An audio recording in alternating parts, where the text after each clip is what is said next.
শুভ দুপুর বন্ধুরা, দেখে নাও আমরা খাবার নিয়ে চলে এলাম। আর যেই আওয়াজ পেয়েছে গোপী দেখো, হ্যাঁ দাঁড়া দাঁড়া, তোকেও দেওয়া হবে। তো বন্ধুরা দেখে নাও কী কী রান্না হয়েছে। সবার আগে দেখে নাও গরম গরম ভাত,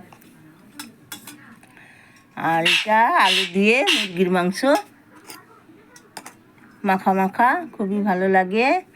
আর এখন গরমের দিন পড়েছে বন্ধুরা, এই যে আমের চাটনি আর চিকেন, এই হলো আজকে আমাদের রান্না। ভাত বাড়া হয়ে গেছে বন্ধুরা। গোপীর একটু বাটি আনছে, নুনটা রান্নাঘরে। তো বন্ধুরা ভাত বাড়া হয়ে গেছে, আমরা এখন খেতে বসে গেছি। এই যে এইদিকেও বাড়া হয়েছে। তো বন্ধুরা খেয়ে নিই, খিদেও পেয়ে গেছে। তোমাদের কার কার খাওয়া হলো কমেন্টে জানাবে বন্ধুরা। আর আমাদের দুপুরের রান্নাটা কেমন হলো সেটাও জানাবে। রাখি বন্ধুরা।